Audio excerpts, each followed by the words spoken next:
Welcome to a new self-discovery journey beyond perception. My name is Simon, and it's with great excitement that I'm welcoming Dr. James Hardt today.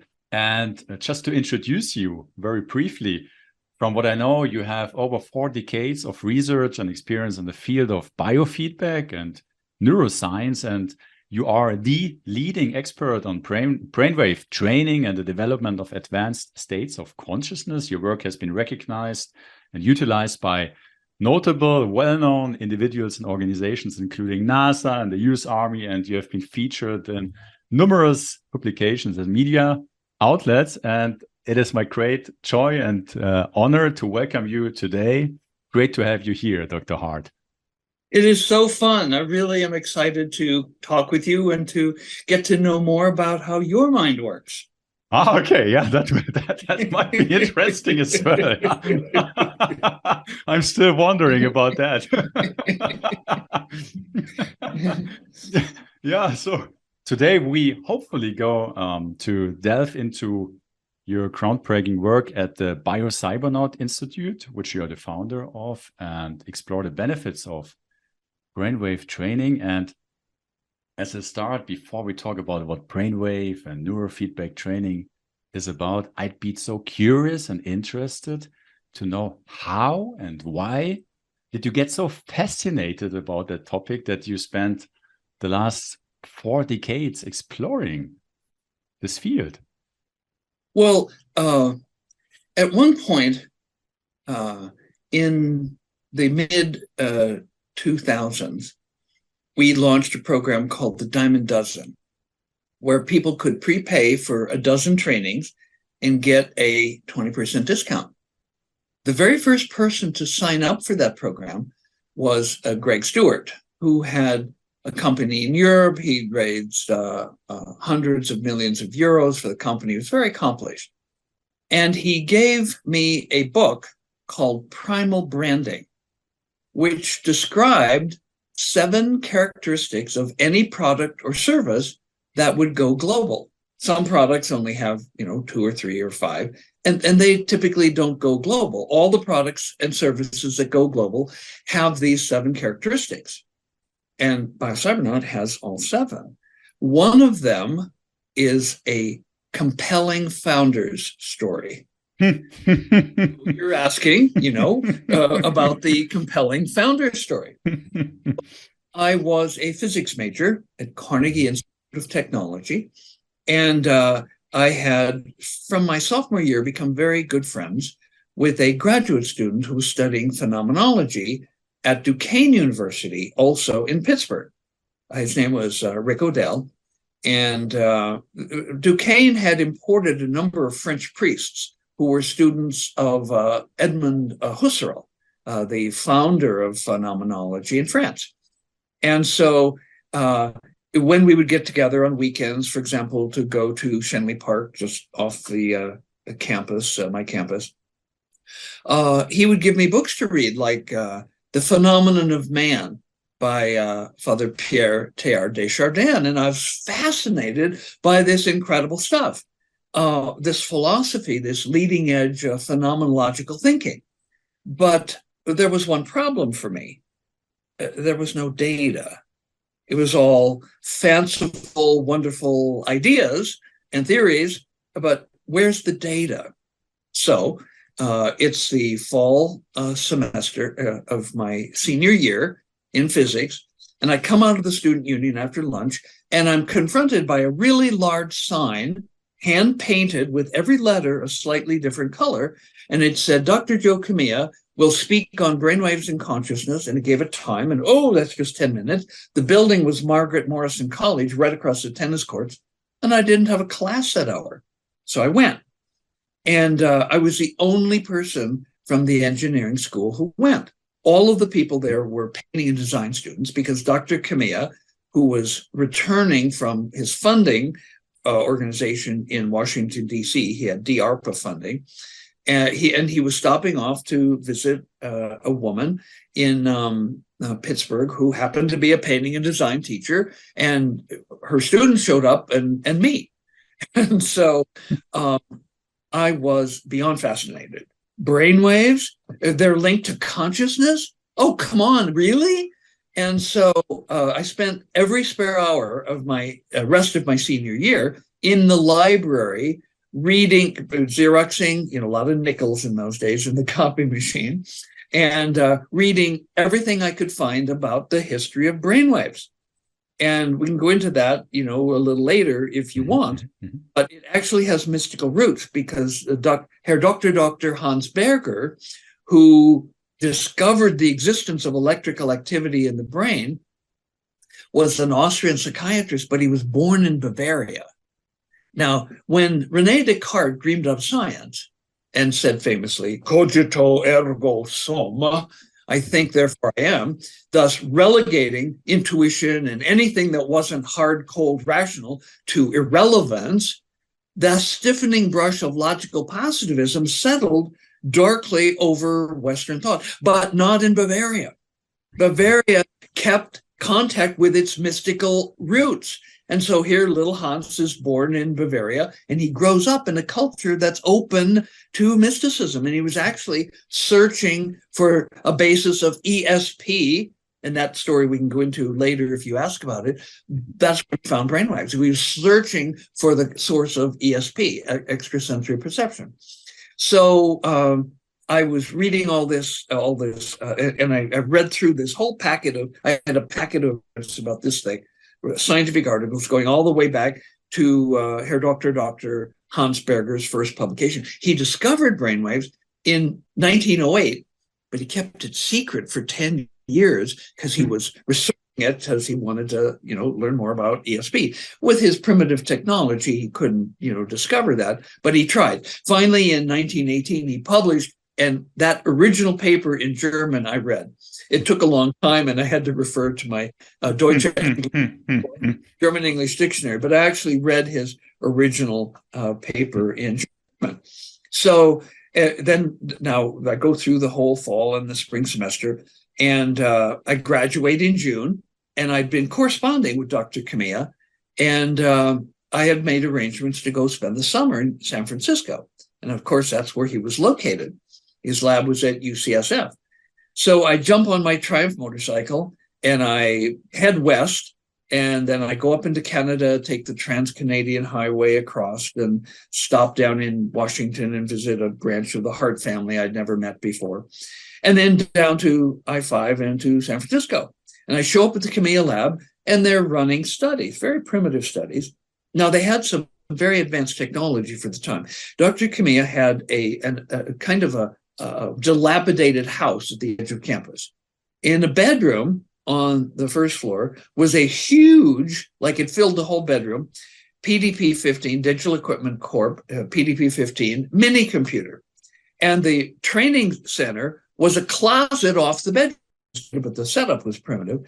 There was a chair, there was a little table, a 3-digit display with Nixie tubes, vacuum tubes with filaments that could light up and show the different digits. And in the corner of the closet, on an upended orange crate, was a 12-inch speaker, no cabinet, with a torn paper, so that at higher amplitudes, the speaker would fuzz out, would have freaked out an audiophile, but I wasn't. And so I go in there and I have my first session. And I wrote about this in 1984 in a Megabrain report, Michael Hutchison's Megabrain report, of detailed. And so it was the most fascinating thing I had ever done. So I go back the next day for more, and the next day for more. And sessions were about an hour each. And what happened? Well, on the fourth day, I went back wanting more. They were recording my data on polygraphs, but they weren't doing any studies. And so I was so disappointed.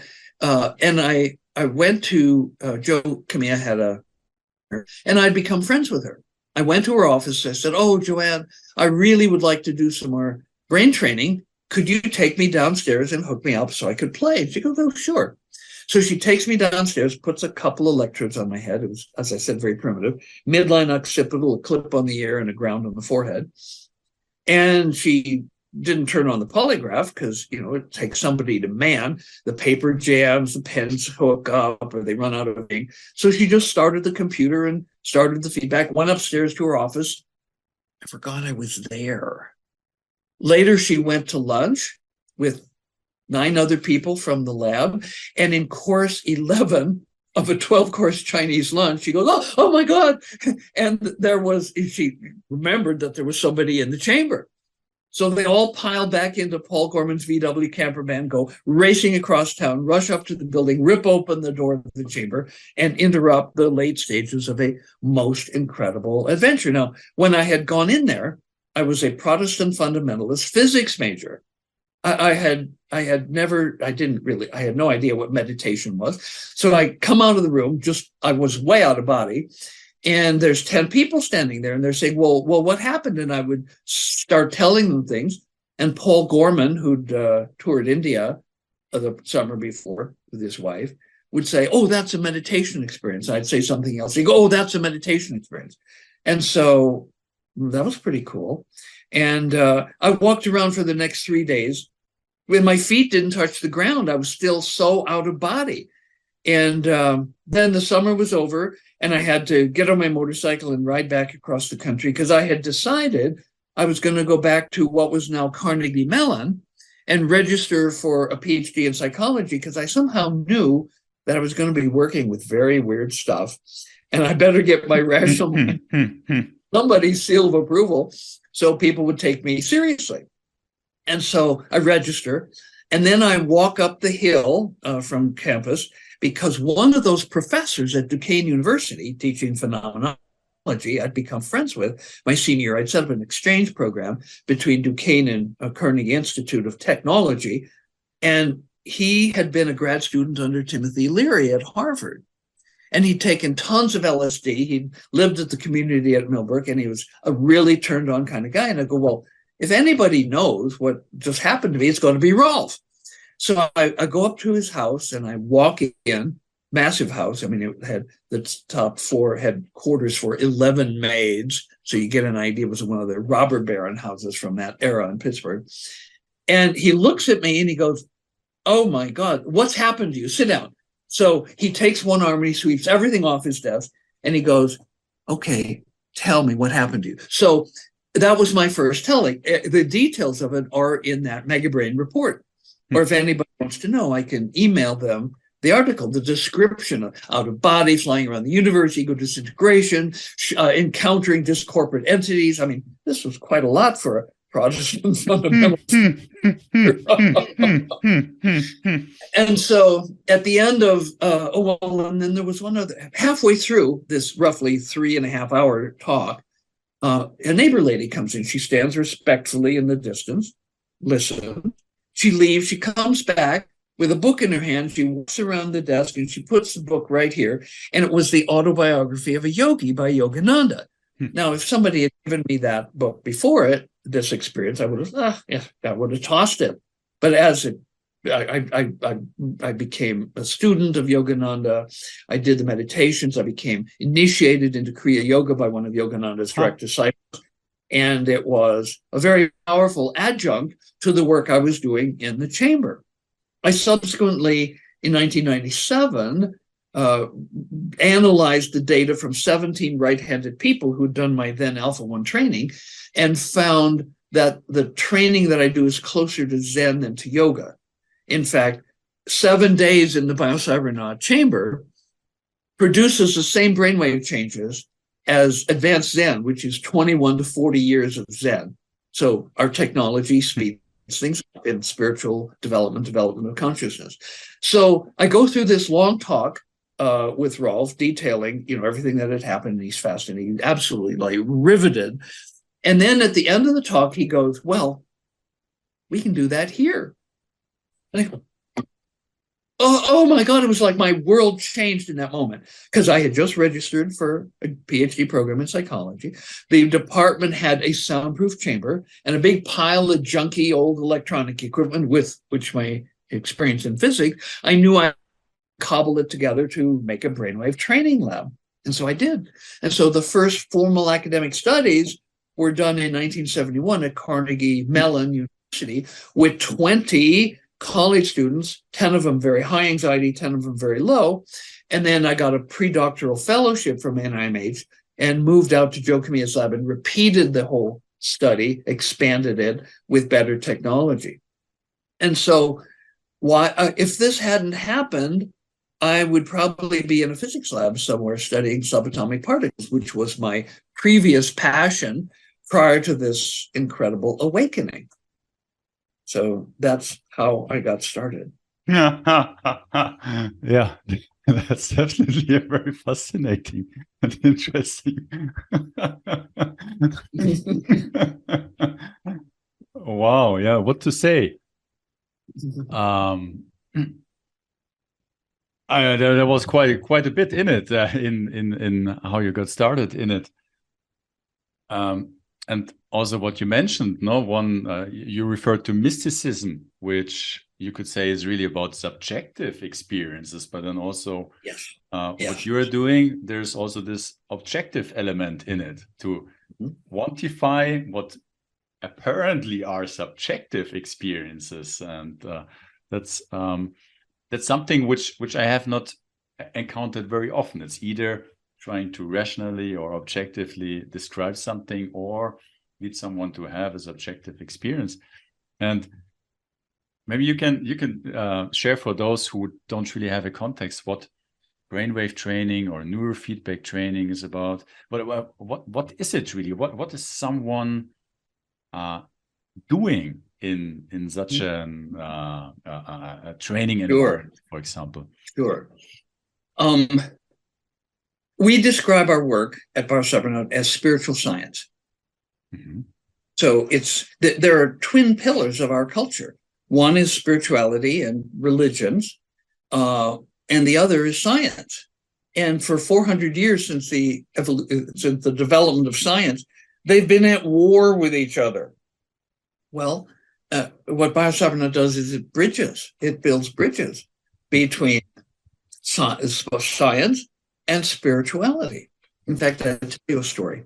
I can give you many examples. Like, we know the brainwaves of people who can see angels.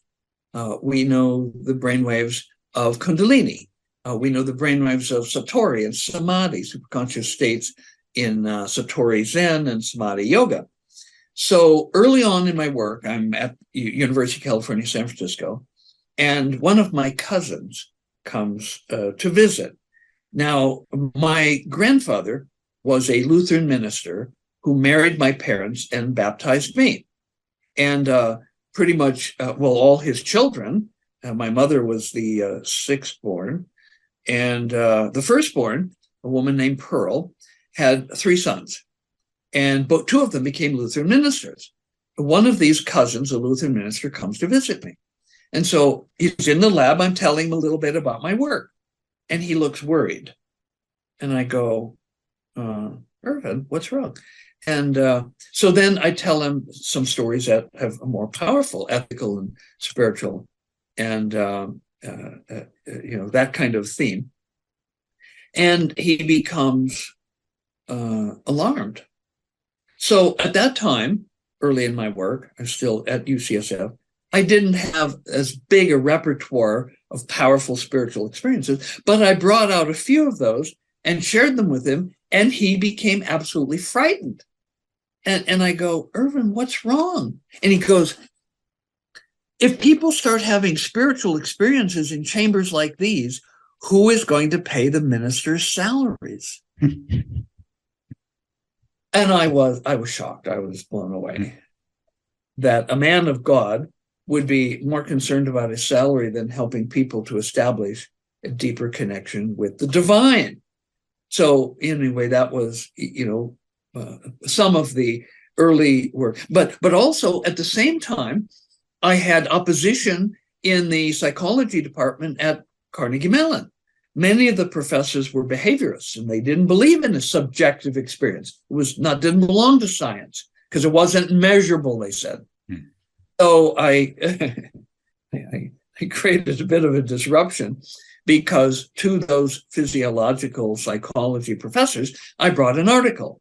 Now, you all know about visual after images. If you stare at a bright light, close your eyes, you'll see the light. Mm-hmm. It'll fade in time, particularly if you look at the sun, even briefly, and close your eyes, you'll Mm-hmm. see Mm-hmm. it. Well, that's a subjective experience. The perception of visual after images is a completely subjective experience, and nobody can tell if you're having that experience, except what I was able to show. I found a paper that measured alpha waves. Now, alpha waves are blocked or suppressed by visual input. And the more complex the visual display, the more information goes into the eye, the alpha is suppressed, and the longer it's suppressed. So I found a paper that showed that the perception of the subjective experience of perceiving visual after images lowered alpha waves. So guess what? All of a sudden, the door is open and subjective experience is now quantifiable and measurable by the tools of science, electrophysiological science. Well, the behaviorists in the department did not like that. They did not like that. And so I wanted to use the equipment. Like I said, there was a lot of old equipment there, and I could put it together into a brainwave feedback lab. So they sent me to Dr. Terrence W. Barrett, who was a postdoc professor, a new professor. He was there the first year, and he was said to be in charge of the physiological lab. And so I sat down in front of him in his office, and he asked me, well, why do you want to use the equipment? And I babbled away about brainwaves and consciousness and, the differences in satori and samadhi and, the brainwaves. And he listened, didn't say anything. And a couple hours later in my grad student mailbox, I get a very terse letter. Permission to use the electrophysiological lab is denied. No one, he said, who is interested in consciousness could possibly be serious about getting a PhD in psychology. But he said, if you will relinquish such nonsensical ideas and submit yourself to me, I will design a program of physiological research that will lead to a PhD in physiological psychology. Wow. So fortunately, that year, the dean was absent, and the one professor in the department of psychology who had any interest in psychology was Dr. Richard Hayes, and he was a Piagetian psychologist. Now, Jean Piaget was a French developmental psychologist who studied the development of intellectual development in children.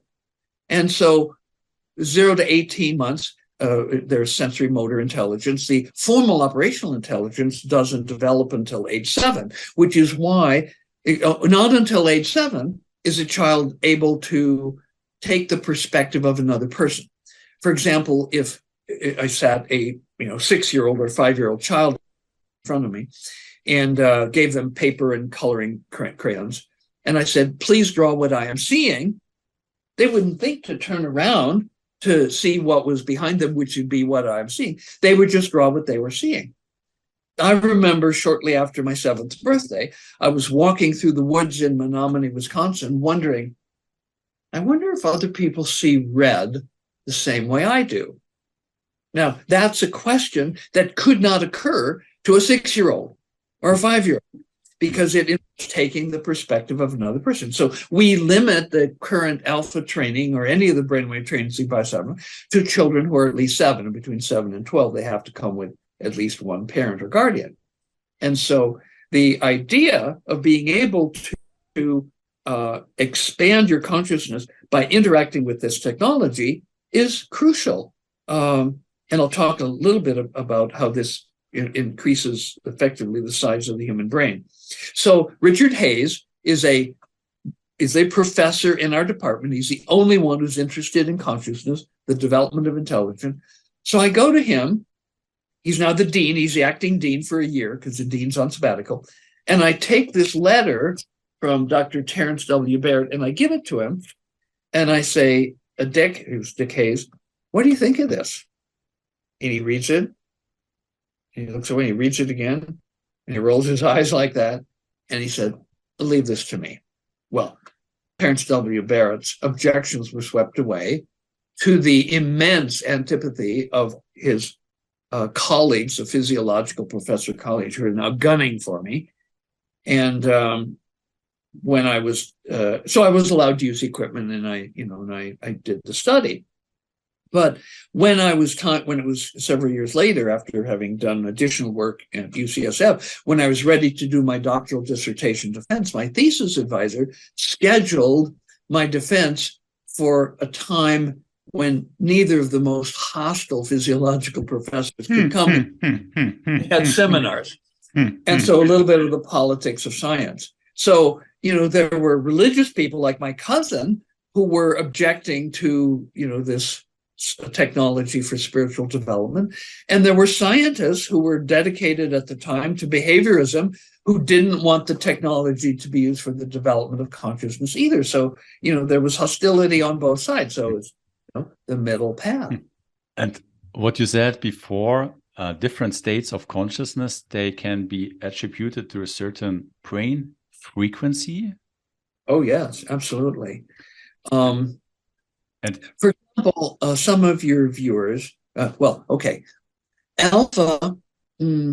is Dr. Hans Berger discovered is a sinusoidal rhythm in the brain that is pretty much abolished by visual input. And it varies with arousal. Like if you're drowsy, there's not much alpha. In the middle range of arousal, it's high. But if you get too tense, anxious, angry, whatever, the alpha goes down again. So it's an inverted U-shaped curve. And so for a tense person, relaxing will begin to increase alpha. And for a drowsy or depressed person, by becoming more interested or activated, will increase alpha.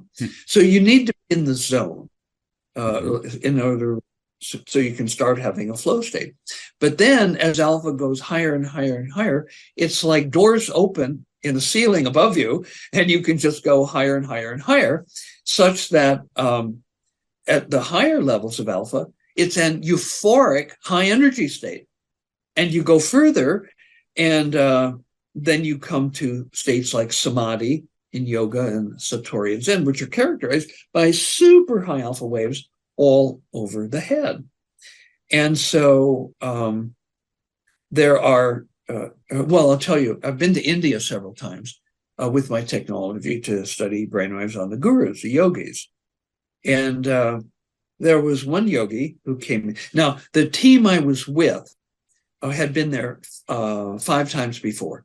They were making a video on the tantric gurus of India, and the producer heard about the fact that I had just built in 1978 and published about, I had built the world's first brainwave feedback and analyzer that was based on a microprocessor. So for the first time, microprocessor technology had been applied to the analysis of brainwaves. And Mako Stewart heard about this, and through the guy who was head of research at the Institute for Noetic Sciences in Marin County, California. And so he brought me to India. I went with 20 big crates of equipment. It took 5 or 6 taxis to move us from one location. So I was most in a big suite in the Oberoi Hotel in Bombay. At the time, it was owned by the King of Nepal. And so they had contacts from their previous 5 visits. They had in-tourist agents, and they would go out and scour in the villages and bring in yogis, advanced yogis, and I would put electrodes on and measure their brainwaves. And there were some certain human interest stories, like lacking Brill Cream or Vitalis, they would put tar on their hair to manage their hair. And to get through the tar, we use here a little cotton swab with rubbing alcohol to get through the oil on the scalp. But it was a bit of a challenge to get through the tar so I could place my electrodes. And this one yogi that came in had a lot of dandruff. And so, I was ignoring that because I was working on, getting down to the scalp. And then I saw he had a big wound like that, oval shape. And so I went to my bathroom cabinet, brought some iodine, and I was tabbing the iodine around the wound. And the iodine fumes disturbed a large beetle that was feeding at the edge of the wound, and it ran off through the hair. And so then I took a closer look at the dandruff, and each piece of dandruff had 6 legs, and it was like moving. So, that led to, some drama because the film crew had been all over the guy, putting microphones in. So, there were challenges. But there was a different yogi who came in And when he walked into the room, it was like the sun had come up. He had a beatific radiance. Now, he only spoke Hindi, so everything was with the translator. He wanted to know about the technology. So I said, well, this is the world's first microcomputerized brainwave feedback system. This gets translated. He goes, what's a microcomputer? I said, well, it's like a little brain. And he goes, I want to see, translated, I want to see the brain. The motherboard was, I had wire wrapped, so it's fragile. I wasn't about to take it out, but I had a spare Motorola 6800, a 40-pin chip in memory foam, because it's CMOS technology and very sensitive to static electricity. So I bring it out, and he comes over and he's like petting the chip, like this is the brain of the system. And then we put wires on him, electrodes, and we plug him in. And now India had 400-volt power, so we had to have a big transformer to step it down to 120 volts. And then it was into my equipment, a big rack of equipment, filters and microcomputers and stuff like that, amplifiers. And then the electrodes on his head, and they were plugged into this equipment. And so he starts meditating, and he's got a lot of alpha.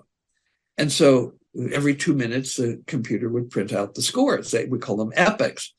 And the second epic, all the scores were higher. The third epic, all the scores were higher. Fourth epic. Well, now, the stock market, it was going up. It doesn't go straight up. It goes, like this. And when brainwaves are increasing or decreasing, they don't go straight up or straight down. There's a never go down. He only went up. In math, we call this a monotonic increase, which is phenomenal. And so occasionally one of the scores would be equal to a previous score, but never lower. So I'm like, and after about an hour of this continual increase in his alpha, he opens his eyes, there's a flash of light that comes out, and he speaks something in Hindi, which is translated. He said, well, I'd like to go on, but the light is getting so bright that if I go any further, I won't be able to come back and tell you about it. At which point I was, oh, thank you for coming back. He could have, what I knew because of my yoga practice, he could have gone right out in a Mahasamadhi and left his body. I would have had a tough time explaining to the Indian police a dead body connected to my wires, connected to my technology, connected to a transformer, plugged into the 400-volt power that was in the wall sockets of India. So to give you an idea of where people can go when they have the appropriate brain waves, they can leave their body and go out on a Mahasamadhi and not return. So fortunately, he came back. That's incredible. So what I'm understanding, you were measuring the brain waves. Yes. No feedback. He was just meditating.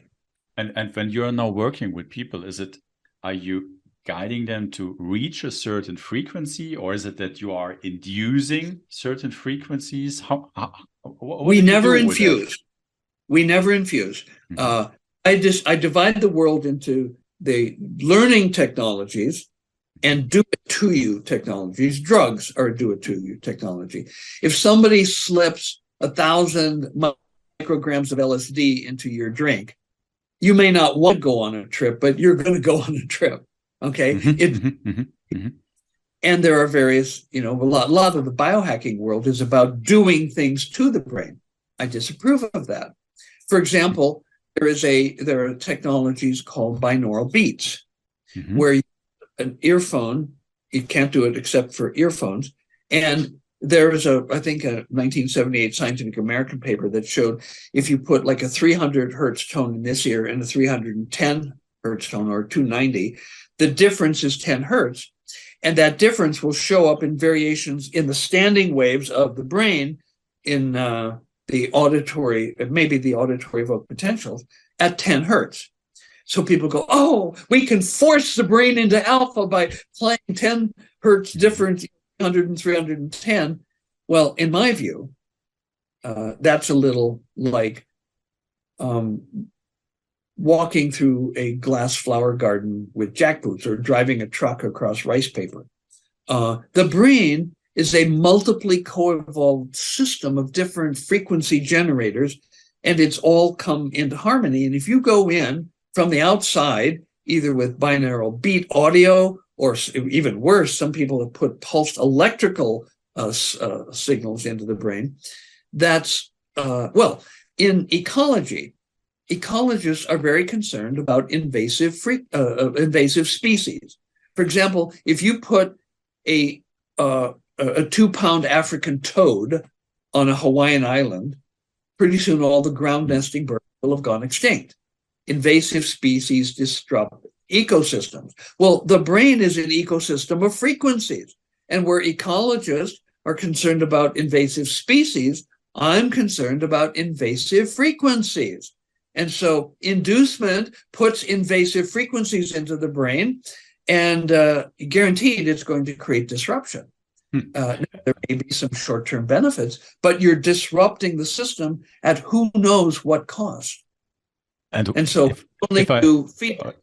We wait until the brain produces a frequency of desired interest on its own, and then we reinforce the brain. We give the brain information. So then the brain figures out with its own internal wisdom how to make more of that rather than forcing that onto the brain. And is that also what happened when you had that first out-of-body experience? Or was that a different setup? Yeah. No, it was feedback. I had one channel, midline occipital alpha, and the amplitude was converted into an auditory tone, which got louder when the amplitude of the alpha got bigger. And so the amplitude of the alpha was driving the amplitude of a tone. And so to give you an idea how big the changes were, there was more than an order of magnitude change from where I started to where I got to. Now, way back in the 60s, there was a brain researcher named Joe Hardt, H-A-R-T, who said that when somebody approximately doubles or triples their initial resting levels of alpha, they will live in a profoundly different reality.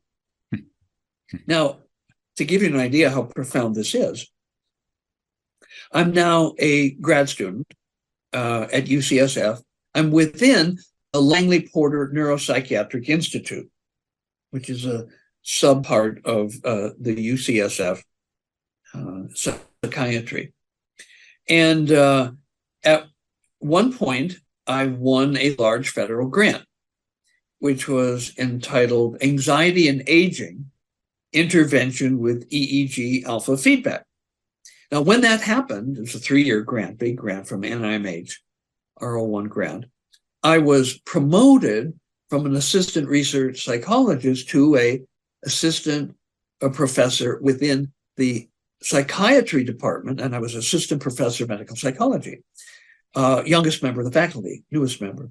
Shortly after that, the department chairman issued a decree that there would be an annual faculty retreat where for a weekend, we would all gather at a retreat center, and each faculty member would have to get up on the stage and talk for 10 minutes about their research. Well, I'm a data junkie, and so all the way back to my first work at Carnegie Mellon, I gave batteries of personality tests to the people before and after the training. And at UCSF, I had computer-readable forms. People would fill out the 566 questions of the MMPI, Minnesota Multiphasic Personality Inventory. It was like the granddaddy of personality tests. Mother's milk for the psychiatrist. You could give somebody an MMPI profile and they could read that person's beads because the test was really good. It had 3 lie scales. One of them detected faking bad, another one detected faking good, and they would correct some of the clinical scales based on if the person was telling the truth or trying to dissemble in one direction or another. Very good test. A little dated now, but very good. And so I would take the forms to the computer center, put them into the scanner, and the campus computer 360 or something like that, IBM 360 or 370, would print out the MMPI profile and hundreds of subscales. Well, the main scales, there are 8 of them: clinical, anxiety, depression, hostility, anxiety, depression, paranoia, schizophrenia, psychasthenia, mania, social introversion, psychopathic deviancy, and masculinity, femininity, and then the 3 lie scales. And so the normal is 50th percentile, and the normal range is 20% above and below the 50. So 70 to 30 is the normal range. Well, I was recruiting people based on them being at the extremes of anxiety, one of the Welsh anxiety, one of the scales on the MMPI. So I was getting people who were in the 98th and the 99th percentile of paranoia and schizophrenia and psychasthenia and depression. And after a week of training, they're smack in the middle of the normal range. No way. Yeah. Wow. The psychiatrists are going to love this. So for my 10-minute talk, I prepared slides which showed side by side MMPI profile, computer generated, and then 7 or 8 days later, after the training. And I'm up on stage showing these slides, and I'm only halfway through my talk, and I'm interrupted by 2 senior bearded professors jumped out of the seat, and they're hollering and yelling angrily. They're shaking their fists and waving their fingers. And they were very angry. Now, I know that if somebody's expressing anger, what they're experiencing is fear. So they were afraid that this young whippersnapper, the newest member of their department, was going to disrupt their august profession and produce more profound changes in 7 days than they could do in 20 years of psychotherapy. And so that's a simple way for the ordinary person to understand how profound it is when you change your brainwaves. It freaked out the psychiatry professors. Want this to be true. And so that's Dr.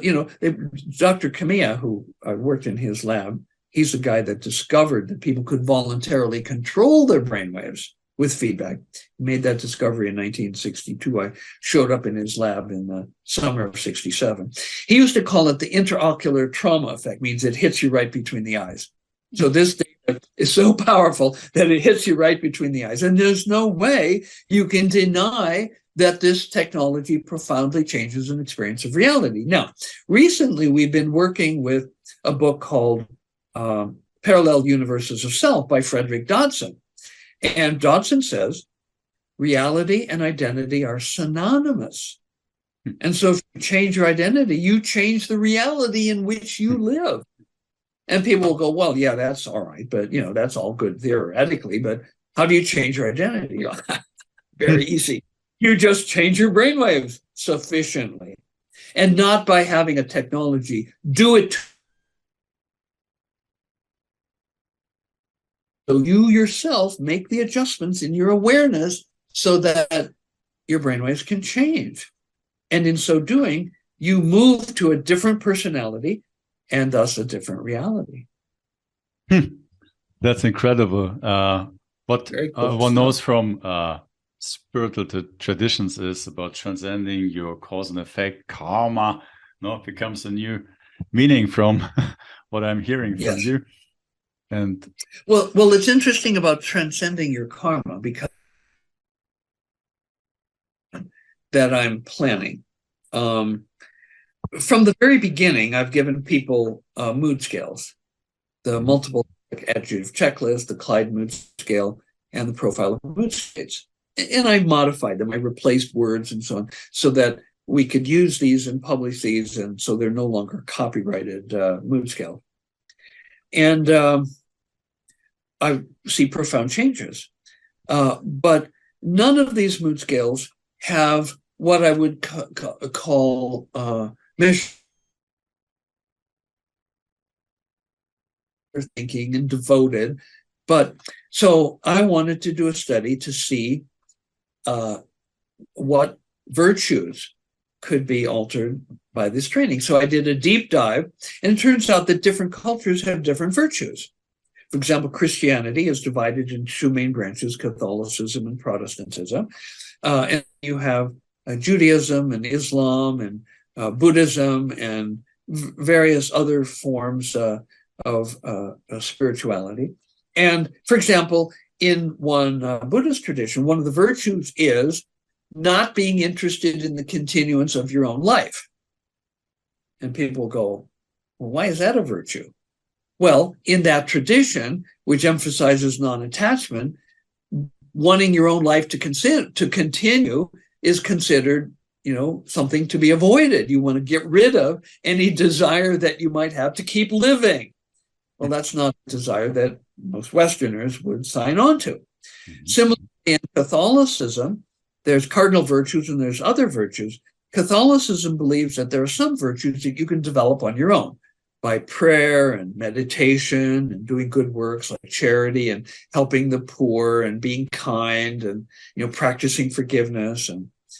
But there are other virtues within Catholicism which they believe are not possible for you to develop on your own. They can only come to you as gifts from God. So, talking about changing your karma, I have a story on that. I think that it's going to be possible with suitable brainwave training for people to attain to virtues which Catholicism believes you can't develop on your own. They can only come from God. Because I believe, now we're going to get a little maybe theological, I believe that when you go into high alpha states and theta states and delta states, you connect with the divine in a way that pretty much all religions strive for. I mean, like my cousin, Irvin, said, if people start having spiritual experiences in chambers like these, who will pay the ministers' salaries? And at one point in the early 2000s, I had a lot of Mormons coming for training. And some of them were having the experiences of actually seeing Jesus. Maybe it was a hologram of Jesus, but it was a radiant, glowing, like full-size image of Jesus that would show up in their chambers. And one of them sort of intercepted me, behind one of the chambers and whispered, like, I'm not sure the Mormon fathers would approve of my having experiences like this, because, what's the role of the priesthood if people have their own direct connection to the divine? And I'll tell you another story about that. For 1 year, in 1996, I had a satellite operation of my Biocybernaut technology in Raleigh, North Carolina. And while there, I had the opportunity to train several officers in the North Carolina Highway Patrol, which is a paramilitary organization, more tough guy than the U.S. Marines, if you can imagine that. And so one of the people was the second highest ranking officer in the North Carolina Highway Patrol, just below the colonel who ran the show. And he was a big, strapping guy, muscular, tall, a pillar of the community, influential in the Southern Baptist Church, a family man with children. And on the computerized mood scales that we give at least twice every day before and after the training, there's a lot of words. And I programmed this computer I created a computer program where the computer they take it while their brainwaves are being measured. And I programmed the computer to determine the accuracy of an answer. So, for example, if the word is angry and the person puts 0, the computer will report that and factor that into the scores, but it will make a determination like, I don't think that's accurate. And it'll express its doubt in terms of sigmas. A 1 sigma, if you get a 1 sigma on a word, that's a 68% chance that your answer is wrong. A 2 sigma is a 95% chance your answer is wrong. A 3 sigma is a 99.7% chance your answer is wrong, and sigmas go up from there. So the computer never says you're wrong, but it says the likelihood that this answer is wrong is like very large. And so, this is very helpful in doing the work with people to help guide them to where to do the forgiveness work. For example, let's say that I know that there's a pirate treasure buried on the 7-mile-long sandy beach. And as my good buddy, I tell you about it. And we each take a shovel and we go to this beach and we start digging. I promise to share the pirate treasure with you when we find it. Well, there's a 7-mile-long beach. And so we'd have our shovels and we start digging. We could dig for years and not find anything. Well, what about the technology of a metal detector? So I have a metal detector. Now we're walking down the beach and it goes beep, beep, beep, beep, beep, beep, beep, beep, beep, beep, beep, beep, beep, beep, beep, beep, beep, beep. So we dig right there. Now we find a few anchors, but we're going to find the pirate treasure much faster by knowing where to dig.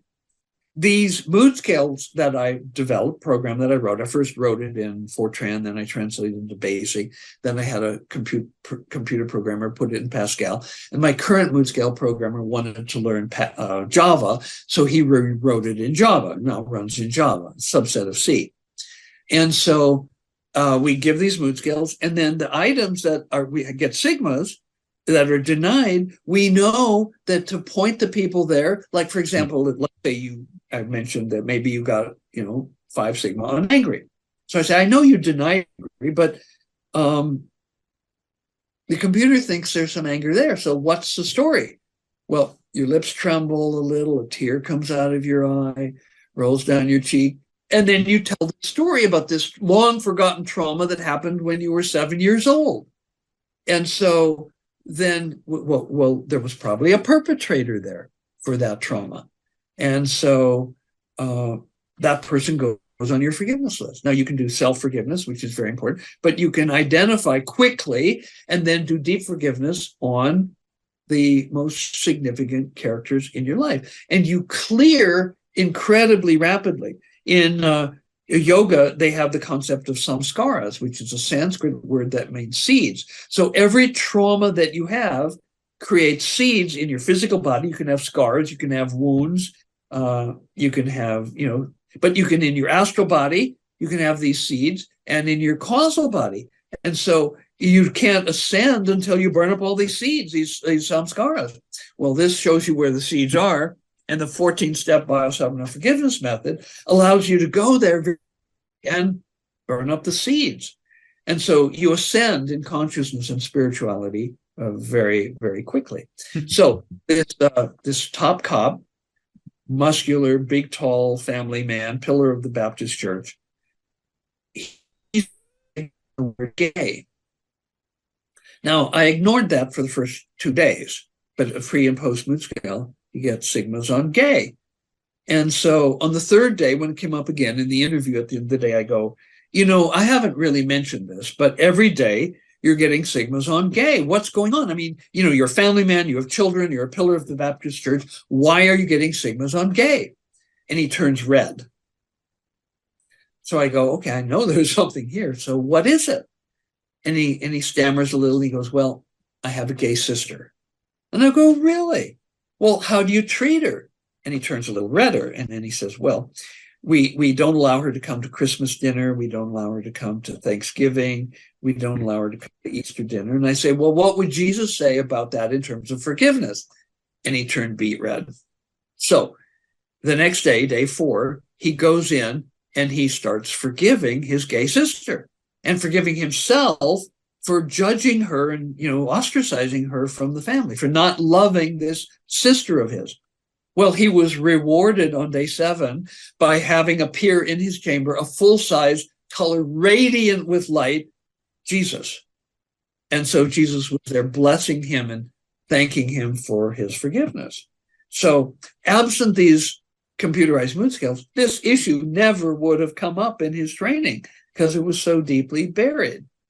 So then we go back to ethics and virtues. So I think that this training is going to allow people to attain virtues, which, at least in the Catholic tradition, are inaccessible by your work.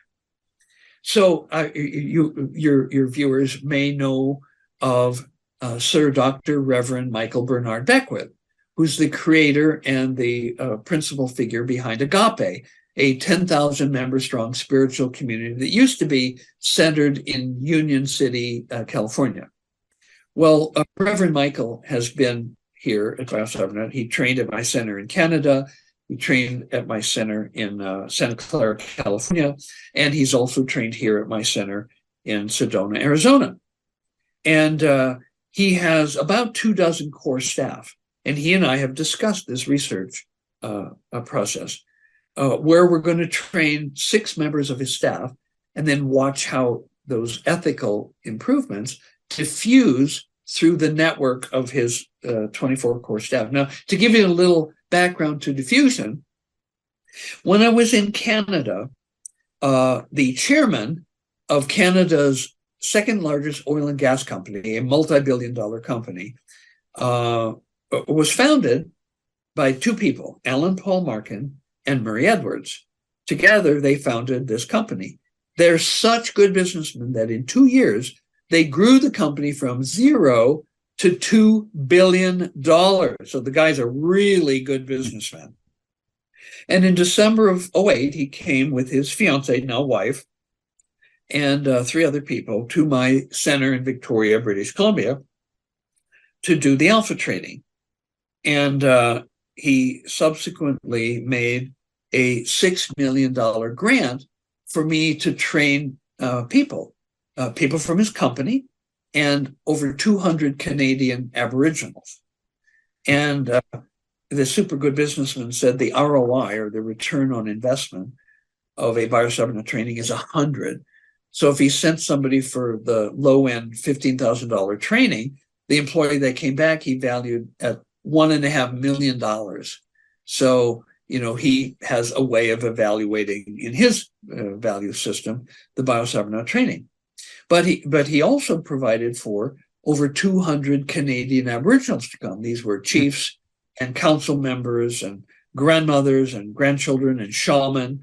And so he paid for them because they were so traumatized, many of them worse than returning war veterans with post-traumatic stress disorder, PTSD, that he paid for them to do Alpha 1, Alpha 2, and Alpha 3. And some, like Chief Victor Buffalo, who was chief of the 4 Cree Indian tribes at Hobbema, a huge reserve, did more, like he did theta trainings. And so these people would come. Well, I should tell you about a shaman, because we're talking about ethics and spirituality. I had a Cree shaman come, and he hated white people because of the horrible things that white people had done to the Indians, the Native people, the First Nations people in Canada. Georgina Lightning, a Aboriginal filmmaker, made a movie I recommended. It's called Older Than America, that documents that 50% of the Indian children sent to the residential schools. They were ripped away from their parents or grandparents and sent to these schools where they had to stay 12 months a year. The goal was to kill the Indian to save the men. They had signs in the schools, kill the Indian, save the men. Well, 50% of the children actually died there. They found mass graves outside many of these. So he hated white people. And he would bait me. He would go, well, you white people, you're all products of incest. And I go, well, what do you mean? He goes, well, your founding story is Adam and Eve, right? The first 2 humans. Well, they had children, right? Yes. Well, how did the children have children? Aha, you see, children had sex with their brothers and sisters. So you see, you white people, you're all the products of incest. And he goes, we First Nation people, we didn't do that. We mated with aliens. He's wanting to bait me. And they go, oh, that's very interesting, because my business partner, with whom I share a building in Sedona, is Drumville Melchizedek, and he said that early humans were genetically engineered by 2 ET species, the Nephilim and the Hathor. And he goes, I've never met a scientist like you. So instead of arguing with him, more data, oh yeah, ET's involved in human development. So we had a truce. And so the training. Now, he let me know that as a Cree shaman, if he's awake, he's praying in Cree, either out loud or silently in his mind. And so he said, when I'm in the chamber, you have to know that whatever else I'm doing, I'm going to be praying. I said, fine, just don't talk out loud in the chamber, because they're movement artifacts, moving the lips and tongue and the jaw. So it's day 3, and we're in the canopy room where we take people after their chamber sessions for debriefing. And he says, Doc, there were certain parts of my prayer where the tones were louder. Remember, the tones get louder when you make bigger up. Oh, wow. That's really interesting, because when you know that there's something you can do that either makes more tones or less tones, you're on your way to having voluntary control of the tones, which means voluntary control of your own brainwaves. So we basked in that and enjoyed that discovery, for some minutes. And then I said, well, now I have a question for you. He goes, what's that, Doc? I said, what was the difference in your prayer between the times where the tones were louder and when they weren't as loud? He goes, oh, good question. Let me think. So he thinks for a moment. He goes, well, when the tones were louder, I had more authenticity in my prayer and I felt closer to Creator. I go, oh my God, oh, that's absolutely wonderful. So alpha brings you more authenticity in your prayer and closer to Creator. So that was worth, 5 minutes of asking, oh my God, this is wonderful. And then I go, okay, now I have a challenge for you for tomorrow. He goes, what's that, Doc? And I said, here's the challenge. I'd like you to see if you could bring that greater authenticity and closeness to Creator into those parts of your prayer that did not have it today. And his jaw drops and his eyes get big and he goes, how is the white man can make me a better shaman?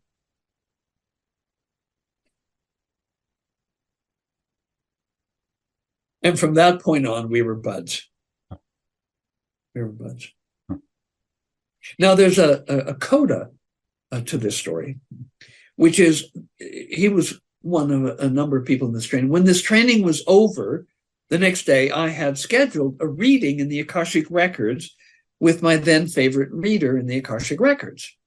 And I had questions related to my own spiritual development, the business development of Biocybernaut, and personal questions. And so I ran through that list and we still had some time left. So then I decided to ask about a phenomenon that the shaman had reported. Now, our chambers are the ones that we had in Canada, are soundproof chambers made by Industrial Acoustics Corp. And they have copper mesh wire in the walls, so they're Faraday cages. Now, there's a very gentle fan, whisper quiet, that gently changes the air. So air comes in and then goes out through some vents. Well, when the shaman would finish each forgiveness, he would feel a strong breeze that would blow from his left past him and go up like that every single time. Nobody had ever reported this before, and it was a mystery to me. He does a forgiveness, he finishes, and a breeze blows across his chest and goes up like that. So I decided to ask the masters and teachers of the Akashic Records the meaning of this.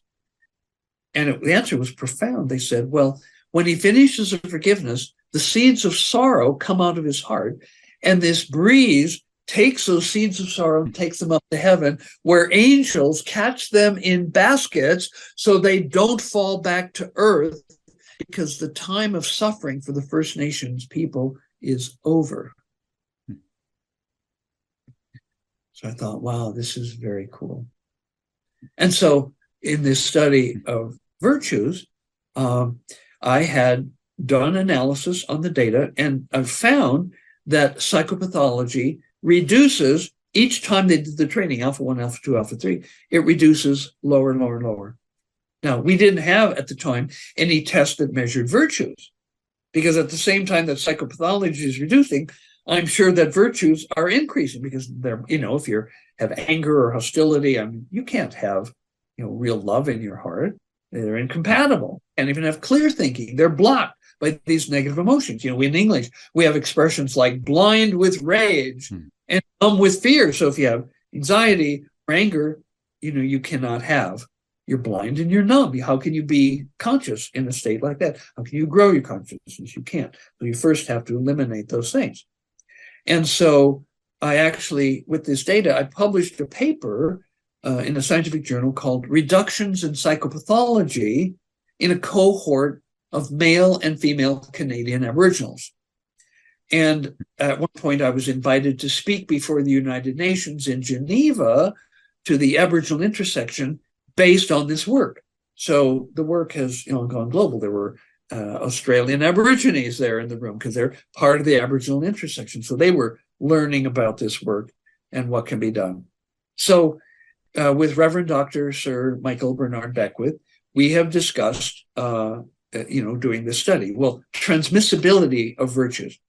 At one point, Alan Paul Markin, who put up the $6 million for me to train people from his company, with an ROI, he said, of 100, and over 200 Canadian Aboriginals, he came to me and he said, Jim, I think that the benefits of the training of the people who did the training are somehow spreading to people that they interact with that never did the training. I want you to design a study to see if this is true. Oh, wow, fun. I love designing scientific studies. It's one of my strong suits, scientific experimental design. So I designed this study 3 years with control groups, and I presented to him, and he goes, it's too expensive and it's too long. I want the results by May. Oh, okay. Different challenge. So I go back to the drawing board. And what I designed is a survey with many hundreds of questions, including like diet, what do you eat, and your interactions, like how do you interact with your grandchildren or your parents or your grandparents or your siblings, and because there's a lot of violence in these communities. Typically, oppressed communities have a lot of violence. Like 80% of all the male Canadian Aboriginals have been sexually abused, and in the women it's worse. And Chief Willie Littlechild, the first Canadian Aboriginal to be elected to the Canadian National Parliament, when he did the training, he said, if you have been abused and you haven't forgiven, you will become an abuser. So this is intergenerational, and it can be interrupted by the forgiveness that occurs in the Biocybernaut training, very profound forgiveness. Quick question here. Yeah. Is there any situation which your training cannot help with? Is there too severe trauma, or it doesn't matter where you come from? It's possible to come to you and train and have an improvement in any case? Well, I've never found one currently. Great question, by the way. Now, if I go way, way back in the early years of my research, before the technology had improved and the training methods have improved, because the results are critically dependent on 3 pillars. One is the patented ergonomic technology. 2 is the also patented training protocols. You couldn't come one day a week for 7 weeks and get anything like the results of coming for 7 long consecutive days. But 2 pillars, it's not stable, okay? You need a 3rd pillar. And that 3rd pillar is the transformational perspective of the trainer. All of my trainers I personally trained. To give you an idea of the importance of this, one time I had an engineer had a complete set of my technology because he was developing new software for it. And without telling me, he gave his ding-a-ling business partner 100 sessions of training with my technology. And essentially nothing happened because he didn't have the transformational perspective of the trainer. So take away any one of these and it doesn't work. For example, take away the technology. I've been, in social situations where I meet somebody who had done the training years ago, had profound results, and brings his daughter or his wife up and wants me to fix her on the spot. And I go, well, I'm not a magician. I'm not a sorcerer. I do what I do in combination with the other 2 elements, which are the technology and the protocol. And you take any one of those away and you're not going to get the results. And so, but early on, related directly to your question, early on, yes, I'm still back in the university, so this is early 80s, 83, 84, something like that. And I had 3 people come for training, and to my perception, they didn't really have any benefit, but there was something really unique about them.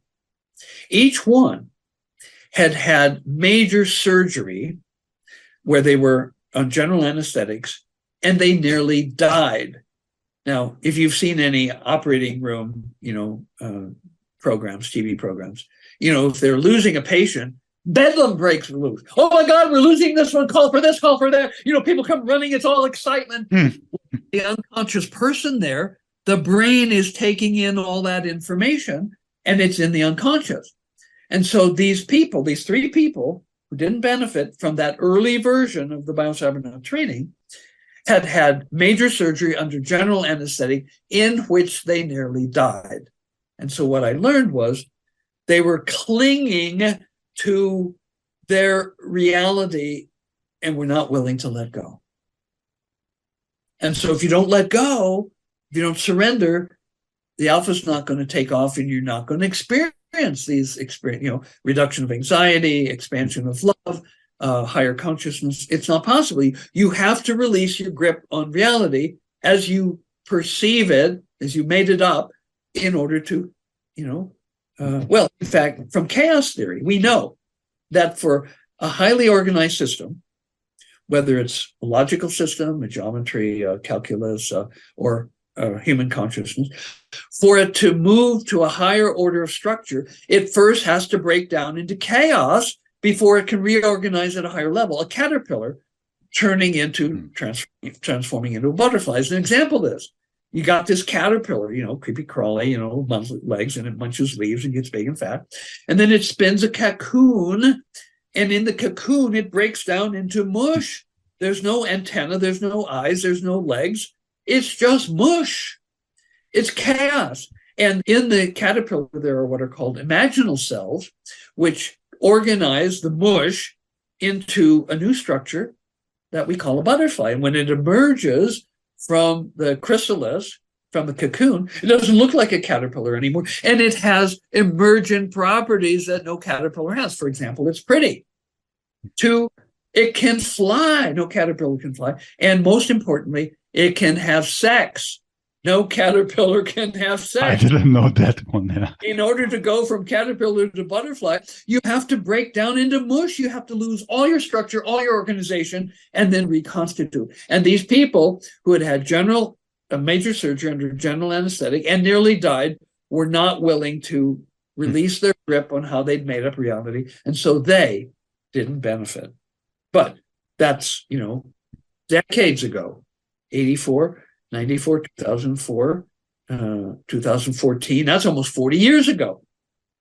And so lately, we've never had anybody who didn't in some way benefit from the training. I mean, average increase in IQ from the Alpha 1 training is 11.7 points, almost 12 points. The average increase in creativity is 50%. I mean, I trained a group of Stanford Research Institute scientists with a control group of Silicon Valley engineers. No change in creativity in the control group. The average increase in the SRI scientists was 50%. Some of them solved problems in the alpha chamber that they'd been butting their head against unsuccessfully for 2 years. In the chamber, boom, there's the answer. And that's something that lasts, that people take with them? Is that really integrated, or is it in the moment? Lovely question. Well, two topics. In the at one point, I did a study where everyone who came for one summer training, I gave a very advanced IQ test, the Kaufman Adolescent and Adult Intelligence Test. Takes 4 hours to administer, can only be done one person at a time because you have time segments. And it measures the two main dimensions of IQ, mathematical logical IQ and verbal IQ. There were significant improvements of the alpha training on both of these major dimensions and subscales within them. We could talk about that later if you want. But the post-test I scheduled at different times, which ranged from, did we disappear? Yeah, we lost your camera just now. Yeah, okay. Back on. Okay. Yeah, I moved the computer a little. So the post-test ranged from the next day out to a year. So I was able to look at the changes in IQ as a function of how long afterwards. And there was no correlation between the length of time and the gain in IQ. So in a sense, the gain of IQ was independent of how long out, at least to a year, that we measured. Now, there was another study, I mentioned at one point, that I had won a large federal grant from NIMH, the National Institute of Mental Health, which was entitled Anxiety and Aging, Intervention with EEG Alpha Feedback. And the primary outcome measures were these. The primary outcome measures were these personality tests that I'd been using in my research, so a lot of baseline. So what I did, it wrote into the federal grant that the principal group, I would run college-age males to ground the data, because all the preliminary studies had been done with college-age males, because college-age females the alpha varies profoundly, was reduced profoundly in the premenstrual week. So it's a nightmare for scheduling. So all the data was with college-age males. But it turns out that anxiety is greater in women than it is at every age. Anxiety goes up in both men and women as they age, and in women it goes up faster. And so I chose women over 60, from 60 up into their 80s, as the group most at risk for anxiety. And I wanted to see if the technology would work with them. And I also wanted to study the effects of aging. So they did the alpha training, but then, and they took the personality test twice before the training and once right after, so we could look for any regression to the mean and correct for that statistically. But then I scheduled, and I had funds in the grant to repeat these tests 6 months after their training and 12 months after. And so, the first group goes through and, 1 month, 2 months, 3 months, what's going to happen at 6 months? So we bring them back and we retest them. And to our utter astonishment, their personality profiles were better at 6 months than they were right after the training. And of course, that was better than they were before the training. And so I'm going, how can they be getting better? I thought this might fade, the benefits might fade, but no, they're getting better. So while we're puzzling over that and running more people, the first group comes up to their 12-month follow-up, and they come back, and there are additional further improvements in their personality profile a year after their training. And so, how do you explain this? Well, now we have the work of Frederick Dodson, Parallel Universes of Self, who tells us that identity and reality are synonymous. And when you change your identity, which you do by changing your brain waves, you live in a profoundly different universe. And so in order to change your brain waves, you let go. Well, it's transformation. The point of transformation is to become more than and better than what you were. And so these women from 60 up into their 80s, well, many of them had never graduated from high school. After the training, the study started in 1979 when I won the grant, and 79 to 80, 81, and to 82. And so many of them went and got GEDs, high school equivalents. Then they went to college, got degrees, they got advanced degrees. Some of them started businesses like holistic health networking systems for senior citizens in the East Bay of San Francisco. And so it was like they had found a new lease on life. And we had one woman, she was 74, she was a widow. She took as a lover a 45-year-old man who pronounced her fully satisfying both spiritually and sexually. So when I was a kid, there was a TV program called Life Begins at 80, and we could say life begins after alpha. Now, alpha brainwaves decline with age.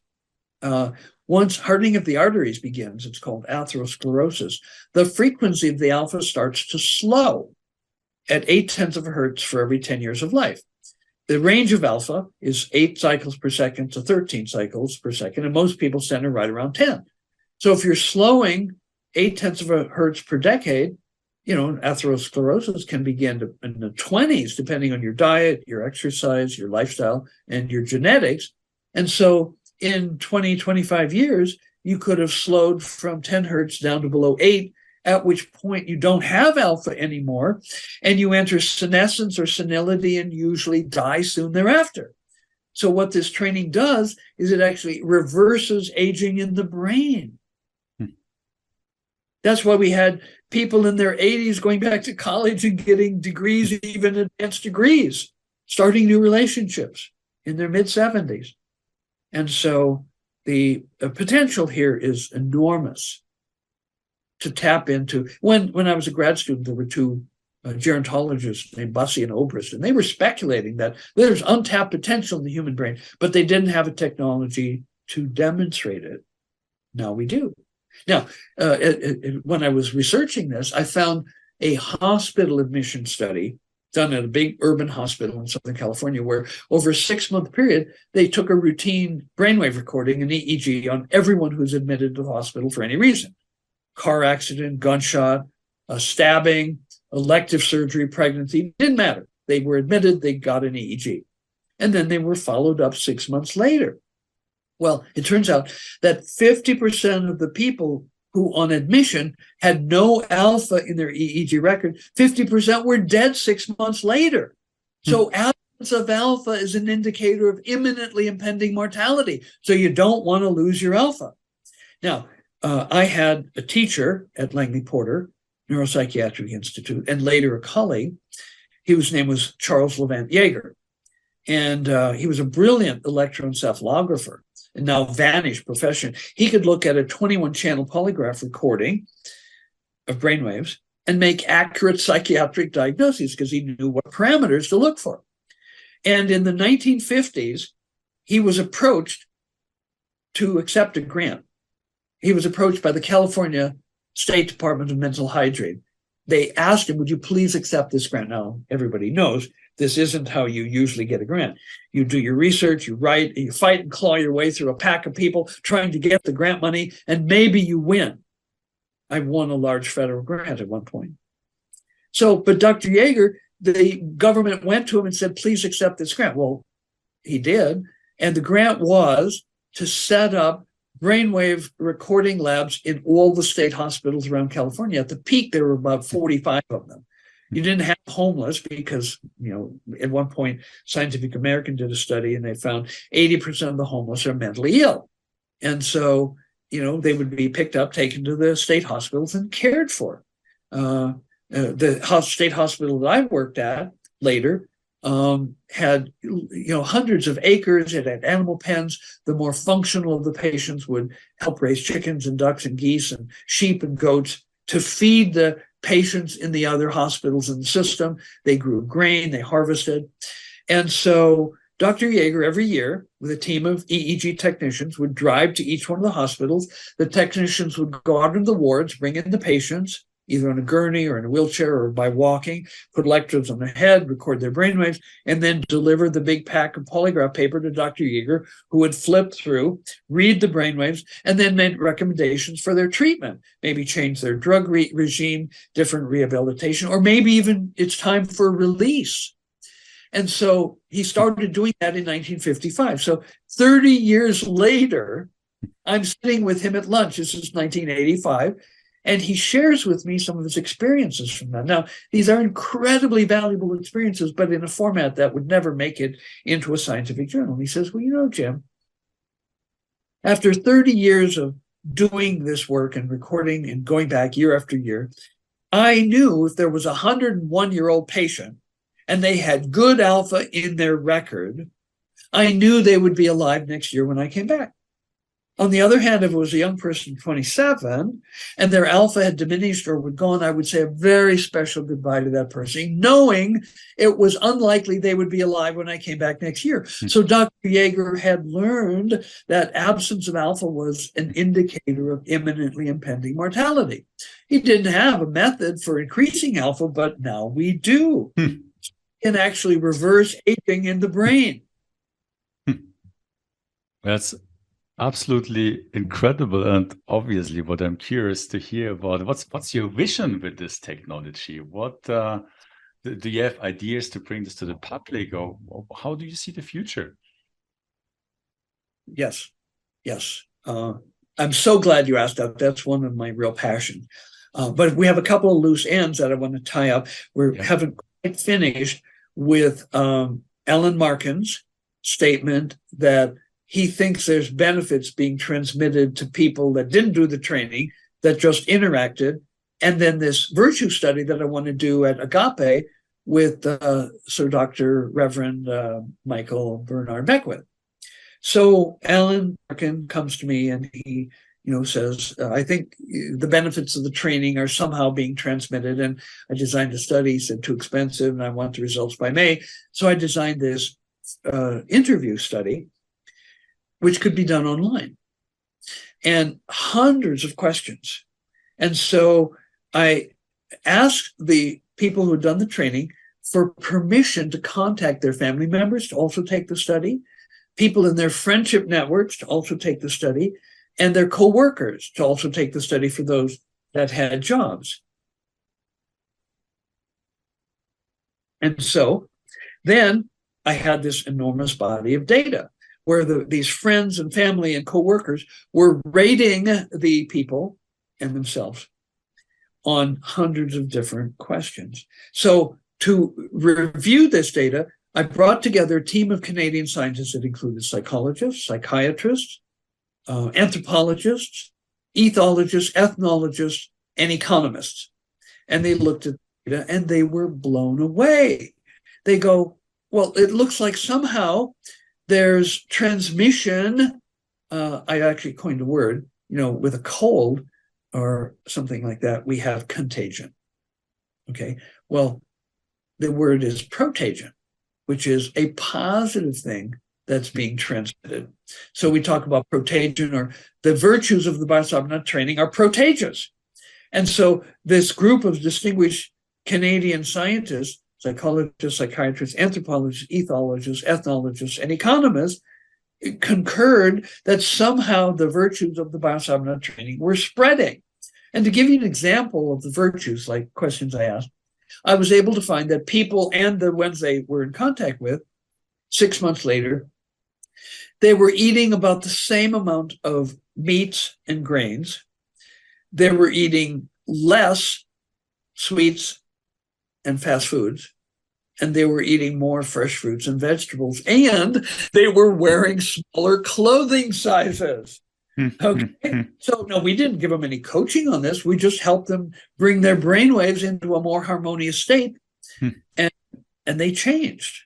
Because I said there was a lot of violence in the communities, they found that there was us pushing and shoving. There was more hugging, and so in terms of the way people interacted with each other, there were measurable, like dietary changes and behavioral changes, which were all to the good. And over 70% of the people had improved economic situations with more savings, less debt, and more sources of income. And so all as, should we say, correlates, I would say caused by the brainwave trainings that they had done. Okay, so now we know that there's transmission of virtues, benefits at least. So now I want to study that in relationship to virtue. So with Reverend Michael Bernard Beckwith and Agape, and their roughly 24 core staff, we're going to design a test where they self-report on a whole long list of virtues, including cardinal virtues. And then they'll rate each other. Each person will rate, I think, the 23 or 22 other people. And then 6 of them come for training. And then they'll rate themselves on virtue, so we'll see what changed. And then they'll go back to Agape and interact with the other people. Some interactions will be in person. Some will be in Zoom. Some will be on the phone. Some will be by email. Some will be by text.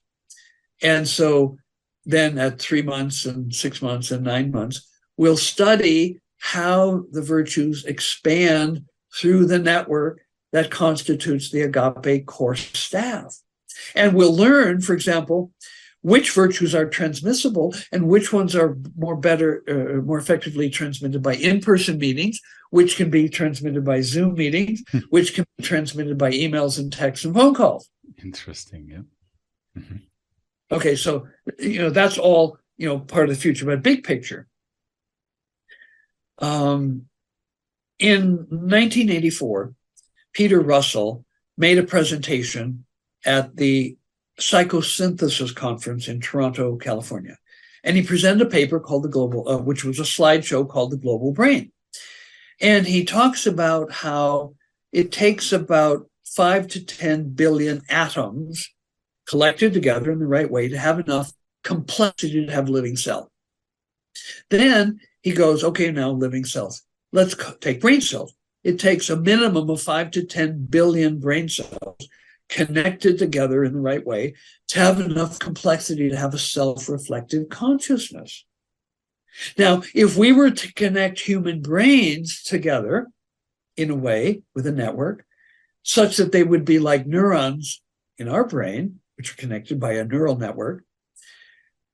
If we had 5 to 10 billion of us, we would likely have enough complexity to have the emergence of a collective human superconsciousness, about which Peter Russell has written very inspiringly.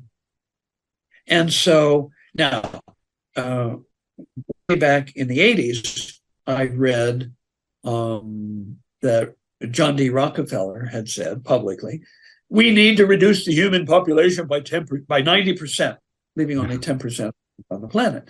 And he had reasons for ecology and depletion of resources and things like that. Well, from the perspective of having enough of us to activate the global brain, all of those wealthy and influential people, and I have lists of like over 30 of them, including Paul Ehrlich and Kissinger and, like that. All of Bill Gates did a TED talk where he said, well, if we use vaccines properly, this and that and the other thing, we can reduce our human population by 10 or 15%. So you take all those, and I'm actually working on a book. This is a pre-announcement of my new book, which is going to compare human consciousness with AI. There's a lot of buzz in the news, even Elon Musk and other people are saying, we need to pause the development of AI. Well, I have a way through the Biocybernaut process, trademark, of making human consciousness more powerful than any conceivable AI. And that's what the book is going to talk about. So, in the history of the development of human consciousness, there has been rapid expansion of the human brain. If we dig up skulls in Europe of Europeans from the 15th century and measure the skull volume, and we compare that with the skull volume of modern Europeans, in that very short time, 500 years, a cubic centimeter more brain volume has been added in just 500 years. Now, on an evolutionary timescale, that's explosive expansion of the brain. It's like Mother Nature's going, the brain is like going like that on an evolutionary timescale. And so what Mother Nature is doing through the process of natural evolution is adding more neural circuitry to the human brain. And so with more neural circuitry, you can have increases in the power and the complexity of human consciousness, including becoming more reflective, more self-reflective. And what we're doing with our technology, everybody has their carbon-based neural circuits, but we put wires in the head, we connect them over to multi-core computers where we have silicon-based circuits, and with that expanded processing base, people in our chambers actually become hybrid beings, where part of their consciousness is based on activity in carbon-based circuits inside the skull, and part is based on activity in silicon-based circuits outside the human skull. And so our consciousness is larger, it expands. In my center in Germany, I have a Polish man who come for multiple trainings. His first name is Janusz. And after one of his trainings, he goes, Jim, how is it that I can solve problems so much more effectively in your chambers than I can outside? And I go, well, Janusz, in the chamber, you have a bigger brain. You have more processing power. And one of the things we know that the addition of feedback to any system endows the system with new and often surprising properties. These are called emergent properties. These are properties that could not be predicted from analysis of the individual system. A simple example would be a tuning fork. If you whack a tuning fork, it hums. Whack another hums. So, but here's the tuning fork humming. If you stop it, it stops humming. And you could study 1,000 tuning forks and you would never see one that would start humming after you had stopped it. But if you make a coupled system of harmonic oscillators, you take two tuning forks and they're humming, and you put them into a block of metal, and then you stop one, the vibrations that go through the metal will restart the stop tuning fork. You can even do it in air. The vibrations that go through air, if you stop one of them, the vibrations going through the air will restart. So this is emergent property, the stopping of a tuning fork that restarts. without having to whack it again. So that's an emergent property. Similarly, with our technology, we get people to know what's going on in different regions of their brain. And we give them a measure called hemicoherence, which tells them when activity is simultaneously present in different regions of the brain, and their consciousness expands enormously. The increases of IQ, the increase of creativity, those are just a few minor examples. We measured emotional intelligence, EQ, that goes up an average of 15.8 points. Now, we used to use Groves and Janine Greaves and Thompson's book called Emotional Intelligence 2.0. And you buy a book and you could take the test twice. So we give it to people on the start of their first day and at the end of their 7th day of training. And we were getting these huge increases. I mean, sometimes 45 points or whatever, but the average was 15.8 points. And I published papers on this. Well, this didn't sit well with the people who, produced this online test. And so they cut us off from being able to do the test faster than 6 months apart because they didn't believe that it was possible to increase EQ, emotional intelligence, in a week. And so, we're developing our own EQ test, which we're going to validate against theirs. So, because we want to be able to give the test, closer together. And so we know that emotional intelligence is one of the things that increases, but there are also increases in telepathic ability. I trained at one point 2 Army intelligence officers.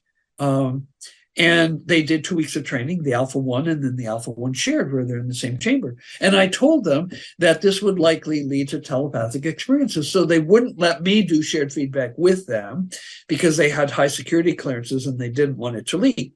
One of them rose from the rank of a lieutenant colonel to a full colonel, John B. Alexander. And he wrote a book called The Warrior's Edge. It's out of print, but you can sometimes get a copy on Amazon it's a cult classic, so it might be $200 or $300. And he dedicated a whole chapter to their time at Biocybernaut, and he reported that they had secrets slip between them when they were doing shared feedback. So the future of human consciousness in the global brain will be the free flow of information back and forth, and that is facilitated. So going back to Mother Nature expanding circuits. Well, we can now do it much faster by linking the brain with our electrodes to ever increasingly powerful technology that gives the human brain feedback about what it's doing. Now, feedback is essential to all learning. You can't learn without feedback. You have to know if you did right or wrong. If you, throw a basketball up in the air and you don't see if it goes in the basket, you don't have that feedback, you're not going to get better. You just continue to throw it into the dark. So feedback is essential. Well, I can put my hand behind my head and without looking, I can bring my thumb and each finger together and I don't miss because my brain has feedback about where my brain is. But as an important missing link, the brain has no feedback about what it's doing. It's like somehow, Providence, Creator, God, universe left that out of the design. So at Biocybernaut, we add that back in. So your brain now has feedback about what it's doing and while it's doing it, and so it can learn. It can learn new skills. The brainwave changes that people can learn how to make in just 7 days compare to what would take 21 years to 40 years doing Zen in an absolutely rigidly and painfully disciplined practice in Japan, Japanese Zen. I trained a Zen master at one point who said Biocybernaut doubled his understanding of the dimensionality of consciousness. He said, in his somewhat broken English, Biocybernaut better than having own Zen master. And I go, Ruho, you're Zen master. How can you say that? And he goes, listen, you have Zen master. Zen master busy, have many students. You sit, you meditate, you have attainment. Master busy, not notice. Next day, master see you different, give you feedback, one eyebrow go up a little. At Biocybernaut, feedback all the time.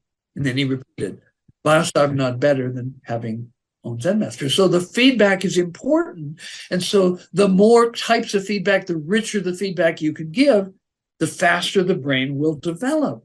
And we know that it will develop when feedback is added to the system, remember, whether it's a mechanical or electronic or a biological system, that endows the system with new and surprising properties which are not predictable from analysis of individual systems, like telepathy is one of the examples. And so what we're developing is a way to have more and more effective feedback. And so the future of this is developing more and more effective feedback to help people. And we're not just talking about brainwave feedback. Remember, I told you we had these mood scales. And so you take the mood scales 2 or 3 times a day as you go through the session, and your moods are measured on 21 different moods. And there's, at that point, many thousands of words that you responded to.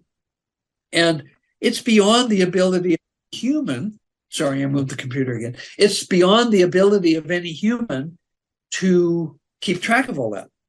So we are designing, we have an in-house AI system called Cody, in which we're uploading all of my research and all of my writings and go on.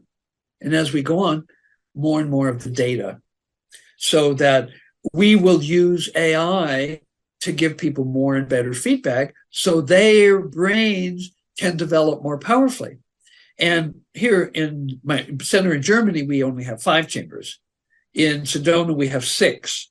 The largest group of people I ever trained at one time was U.S. Army Green Berets, which was a group of 6. And they loved the feedback so much that the full bird colonel of the base, when they had all finished their alpha training, and I've published papers on the expansion of their capabilities, peak performance, the ultimate peak performers, augmented in their performance by the Biocybernaut alpha training. He asked me to leave my technology on the base for almost another 3 months, because the soldiers, once a week, these are U.S. Army Green Berets, once a week they would have a voluntary day where they could do anything they wanted, sleep in, they worked them really hard, date their girlfriend, go to the movies, play ball, swim, whatever. 2/3 of them chose to go back and do more Biocybernaut brainwave training, because in their system, I mean, these people ate, slept, and breathed peak performance. They would wake up in the morning determined to be better in something that was related to their mission at the end of the day than they were at the beginning of the day. And they found that the Biocybernaut technology helped them to do this. And so my vision for the future is that the technology is more broadly available. Now, a bicycle is cheaper, easier to produce, and is more widely available to humans than automobiles. Automobiles give you greater power. You can travel further, you can take more people, although in Mexico and in India, I've seen, families of 6 or 7 on a little Vespa motor scooter. But you can take more people in greater safety and comfort, and you can go further distances, you can go at higher speeds. Okay, so then, but automobiles are not as available to as many people as bicycles are. So, and then you have private jets. If you have a private jet, you have more flexibility and options in terms of where you go. And, if you have a busy schedule, you can go, across the Atlantic, have a meeting, come back and have a meeting the next day, which you can't do in an automobile or a boat. And so, but private jets are more expensive. So as you increase in cost and complexity, you gain in power and capabilities. And so the Biocybernaut training requires, remember I said, 3 things. The advanced, patented, optimized ergonomic technology. That's 1. 2 is the also patented transformational training protocols. And the 3rd is a trainer, a very highly skilled, gifted, intuitive, intelligent person who acts as the trainer to do the debriefing. And absent the debriefings, the other 2 aren't that effective. So, and trainers, like I said, the maximum group I ever ran was 6. And I had military discipline. They gave me a rank I didn't know existed. The rank, I automatically outranked any officer who came into the room. So when the full bird colonel came into the room, I was his superior, which allowed me to use military discipline to run the training. So the most advanced training we have now is the premium double, and we can only do 3 at a time. And so one highly skilled trainer can work only with 3 people in a week. So could we offer a cheaper, version of it? Well, yeah, but it wouldn't have a trainer, not a skilled trainer. I have developed ways where I can train 1,000 people at a time. They come out of their session and then they meet with, like grad students who do triage and send maybe one of a group of 8 on for another group where they do triage. And then a few of them get to be interviewed by a trainer. So all have some benefit, but the maximum benefit is only because of the cost and the time is reserved for only a few. Well, so instead of trying to make it cheaper, let's make more money available. In 2008, I did a study where I looked into how much money was available in the U.S. defense budget. I could find figures for 4 years earlier, 2004, and I include the Coast Guard and all of the services and so on. And so I came up with a number. Well, it turns out that just half of that number would train all 300 million North Americans and Canadians. And so the money's there, and I would assert that were all 300 North Americans to be trained, that we wouldn't need as big a defense budget anymore because people would have skills and abilities. And I won't go into talking about Delta too much here, but we train alpha brainwaves, theta brainwaves, and delta brainwaves. Now, delta brainwaves allows people to literally and directly alter reality. And so, well, what does that mean? Well, everybody's probably heard of noise-canceling earphones. You put them on, and all of a sudden it goes silent. You can have a jackhammer running over there. You can be at a rock concert, and you're in silence, or listening to whatever, programming you want, music, whatever. How does it do that? Well, we know that if you take a 10 hertz or, say a 440 hertz sine wave, that's A440, and you play, it's a sound, you hear it, you play a wave that's 180 degrees out of phase. So when this one's going up, this one's going down, it perfectly cancels, so you hear nothing.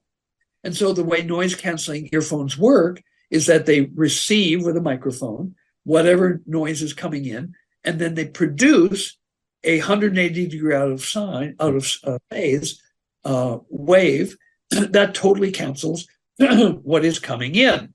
And so you sit in silence.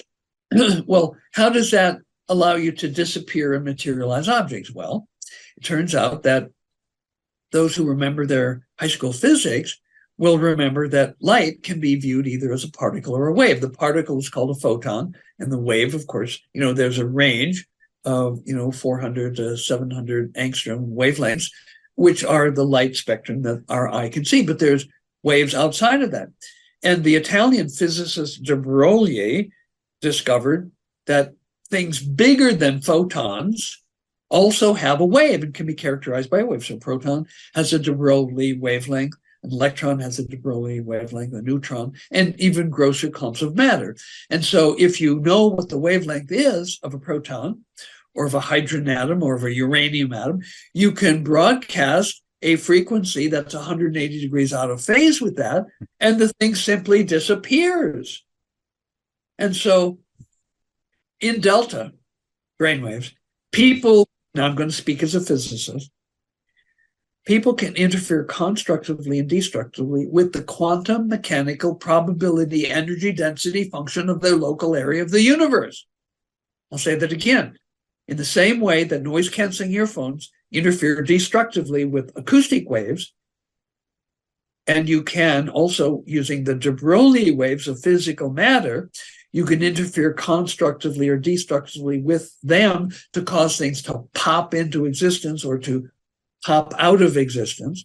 And in delta waves, humans have the ability to interfere constructively or destructively with the quantum mechanical probability energy density function of their local universe. So you can sculpt reality the way somebody does with clay. And we know, for example, in pure vacuum, neutrons, protons, electrons, they just pop into existence.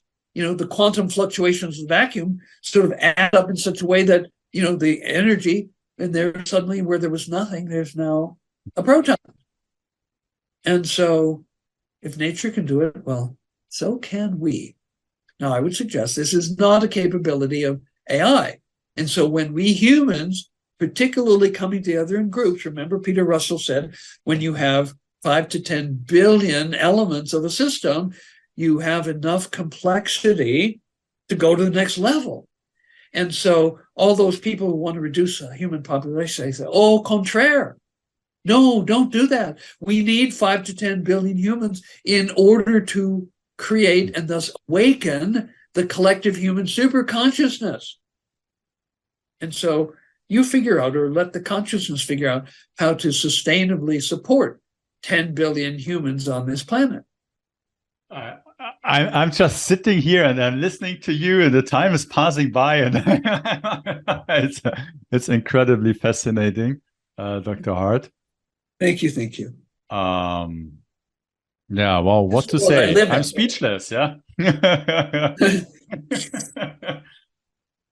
Yeah. Wow, that's really fascinating. With great pleasure, we will link the page to your institute so that everybody who's listening and watching this can find more about what you're offering and what you can do for those interested in training with you. Is there maybe a little bit, or is there something you want to tell quickly about what you're offering and what can people concretely do to get in touch with you, or what? Oh, sure. Well, the website is www.biocybernaut.com. And it's a 3-part word: bio, B-I-O, cyber, C-Y-B-E-R, and naut, N-A-U-T. Bio, of course, refers to biology. Cyber, I mean, you know about cyberspace, and the famous information scientist Norbert Wiener created a science of control system called cybernetics. Then there was biological control system, which was biocybernetics. And going all the way back in the evolution of language, the word cipher, C-Y-F-E-R, C-Y-P-H-E-R, meant to calculate. So cipher is where we get the word cyber.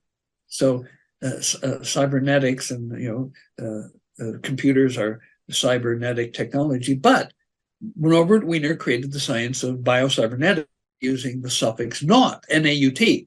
Naut is a Greek suffix that means somebody that goes on an adventure. We had, in Greek times, we had Jason and the Argonauts, who went off in a boat with a team of adventurers to find the golden fleece, because the king, whose daughter Jason wanted to marry, demanded that he be given the golden fleece as, permission to marry his daughter. So they went off and they had all these adventures, Jason and the Argonauts. But then more recently, we have cosmonauts and we have astronauts that explore outer space. And now we have biocybernauts that explore inner space. So www.biocybernaut.com. Now, as a free gift to all of your viewers, I want to offer a copy of my book, The Art of Smart Thinking.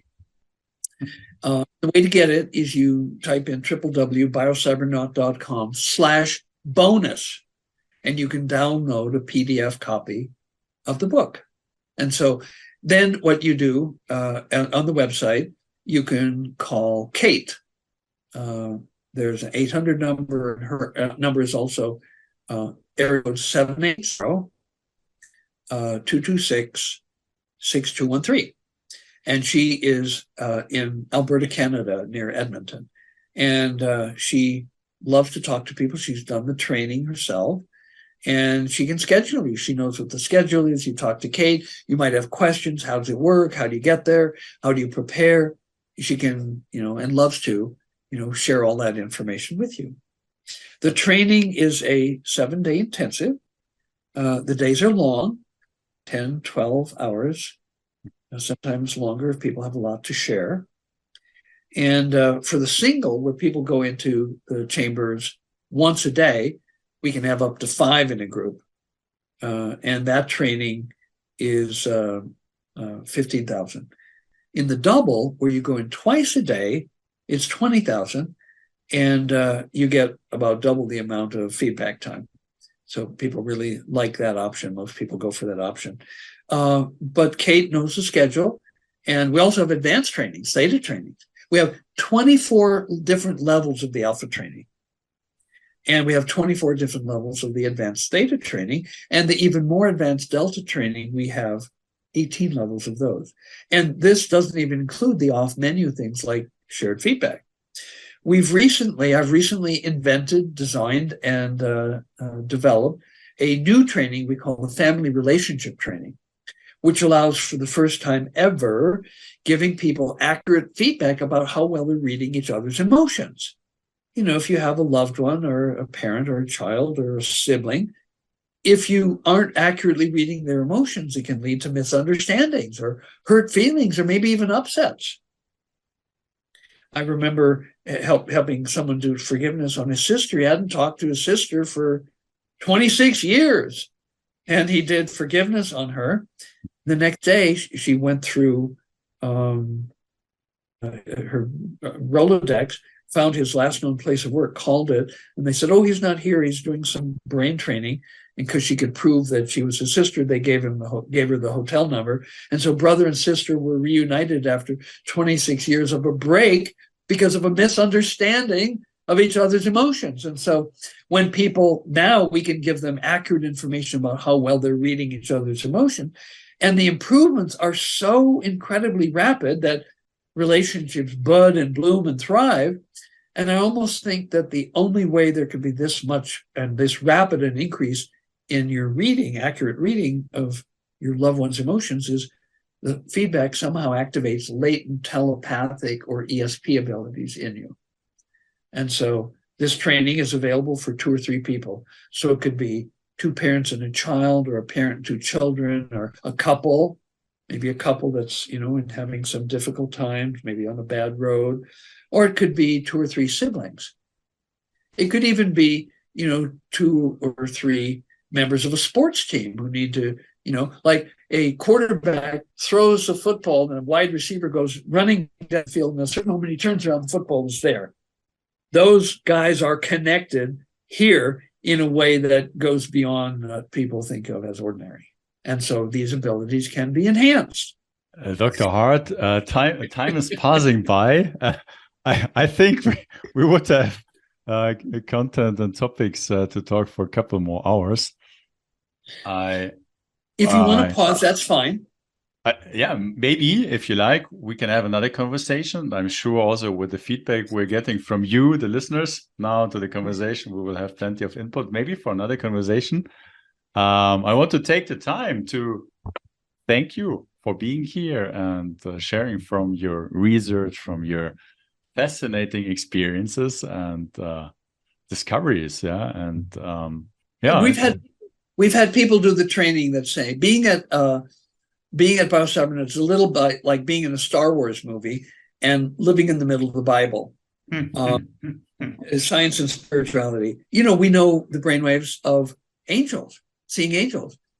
Anybody who's ever come to the training who has this pattern that we would call angel pattern, when I ask them, do you see angels? They always say yes. And it's a pattern that I've seen people develop.